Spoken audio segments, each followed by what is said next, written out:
सक्षम है या नहीं, हमारा गुरु क्या कर सकता है, उसके पास कुछ है या नहीं, ऐसा लोगों के मन में विचार रहता है। उसी के हिसाब से वो निर्धारण करते हैं और उसी के हिसाब से अपनी श्रद्धा भाव प्रकट करते हैं। तो ये तो स्वार्थ हो गया। ये स्वार्थवश आप गुरु की सेवा भक्ति करते हैं तो उसका लाभ आपको नहीं मिलेगा।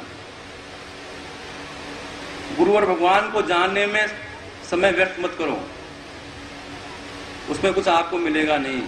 अगर मिलेगा तो मानने में। अगर आप भगवान को, गुरु को मान लोगे तो आपको अवश्य प्राप्ति होगी।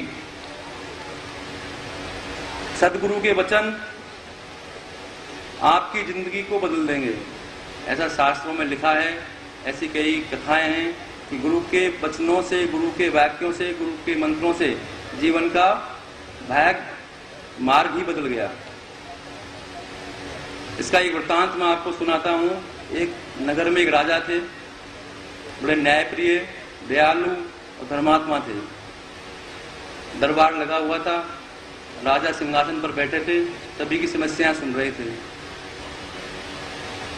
उसी समय दरबार में एक अघोरी संत आया।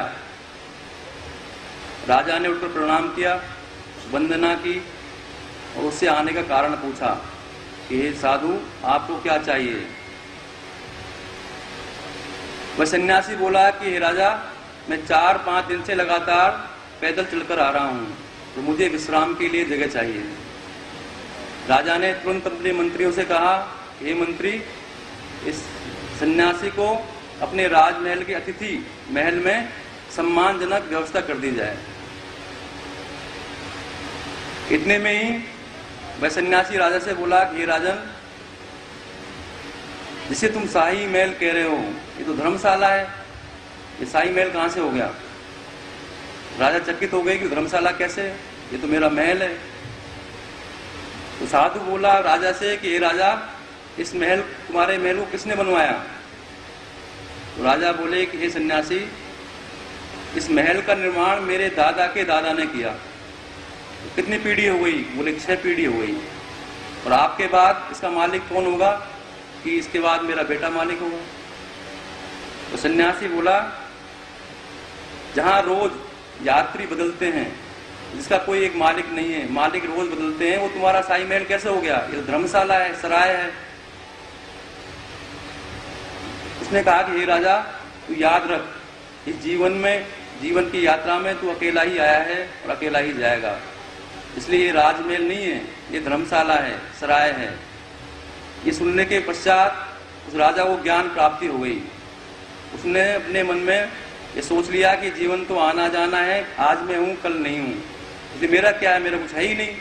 तभी से उसने राज्यपाट छोड़कर अपने बेटे को राज्य अधिकार देकर और भक्ति करने में लग गया।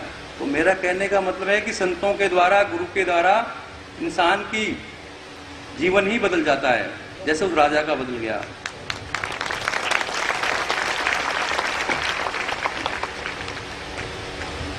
भगवान को, उस परमात्मा को गुरु की कृपा से ही प्राप्त किया जा सकता है। अगर हम मनमुखी होकर उस भगवान की आराधना करेंगे, नाम लेंगे, तो उससे प्राप्ति नहीं है। ऐसा लोग कहते हैं कि जिसने गुरु धारण नहीं किया है उसके घर का पानी भी नहीं पीना चाहिए, ऐसा शास्त्रों में प्रमाण मिलता है। इसलिए गुरु बनाना अति आवश्यक है। नहीं तो लोग कहेंगे निगुरा, बिना गुरु का है उसे क्या कहते हैं, निगुरा, गाली एक तरह से। तो जीवन में सभी को गुरु बनाना आवश्यक है। शास्त्रों में लिखा है कि नारायण परम ब्रह्म तज ज्ञाने नाथ गम्यते, ज्ञानस्य साधनम शास्त्रम, शास्त्रम गुरु वक्त्रगम। जैसे भगवान को शरणागति के द्वारा ही पाया जा सकता है। हमारे आचार्यों ने हमारी परंपरा में उस भगवान की प्राप्ति के 4 प्रमुख उपाय बताए गए हैं। कर्मयोग, ज्ञान योग, भक्ति योग और शरणागति। और 5वां आचार्य अनुभाव। फिर आप चारों में से कुछ भी नहीं करेंगे, कर्म, ज्ञान, भक्ति, शरणागति भी नहीं करेंगे। अगर आपने आचार्य के चरण पकड़ लिए, गुरु धारण कर लिया, उस गुरु के वचनों का पालन किया, तो भी आपको वैकुंठ की प्राप्ति होगी। पर होगी कब? जब आप गुरु स्वीकार कर लेंगे। जैसे महाभारत में भगवान श्री कृष्ण ने अर्जुन को उपदेश दिया, 18 अध्याय ने भगवान कृष्ण अर्जुन को उपदेश देते रहे। तब अर्जुन ने भगवान कृष्ण को गुरु स्वीकार कर लिया। तब उन्होंने शरणागति का उपदेश अर्जुन को दिया कि सर्वधर्मान परित्यज्य मामेकम शरणं व्रज अहम त्वाम सर्वपापेभ्यो मोक्षयिष्यामि मा शुचय। कि सभी धर्मों को छोड़कर, सभी उपायों को छोड़कर तू मेरी शरण में आ जा, मैं तेरे सारे पापों को नष्ट करके तुझे अभय प्रदान करूंगा, तू चिंता नहीं कर। ऐसा भगवान कृष्ण अर्जुन को उपदेश देते हैं। गुरु एक तरह से भगवान के प्रतिनिधि के रूप में होते हैं। उनमें वही शक्ति होती है जो भगवान में होती है, पर भगवान के प्रतिनिधि के रूप में गुरु कार्य करते हैं। वह भक्तों को भगवान की ओर गमन कराते हैं। इसीलिए गुरु का स्थान सर्वोपरि माना गया है। पर शिष्य अपना मन, बुद्धि, अहंकार गुरु को समर्पण करे तभी उसका लाभ होगा। खाली स्वार्थ से गुरु की पूजा नहीं करे, स्वार्थ से ही गुरु को धारण नहीं करे, उसका लक्ष्य उस परमात्मा की प्राप्ति होनी चाहिए। जो ऐसा शिष्य जो यह सोचकर गुरु धारण करता है कि मुझे परमात्मा से मिलना है, मुझे वैकुंठ जाना है, तो इस उद्देश्य से दीक्षा ग्रहण करता है, गुरु की सेवा करता है, उसे अवश्य ही वैकुंठ की प्राप्ति होगी, ऐसा मेरा कहना है। भगवान कहते हैं कि निर्मल मन जन सो मोहि पावा, मोह कपट छल छिद्र न भावा। पर कब मिलेंगे? जब हमारा मन निर्मल होगा, हमारे अंदर कपट नहीं होगा, हमारे अंदर पाप नहीं होगा, हम शुद्ध पवित्र होंगे, तभी वे भगवान और गुरु प्राप्त होंगे। भगवान तो कहते हैं कि सन्मुख होए जीव मोह जब ही, ना सही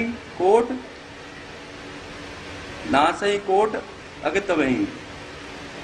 भगवान जीव जब मेरे सन्मुख हो जाएगा तो मैं सारे उनके पापों को नष्ट करके मैं उसे ग्रहण कर लूंगा, ऐसे रामायण में भगवान लिखते हैं। जैसे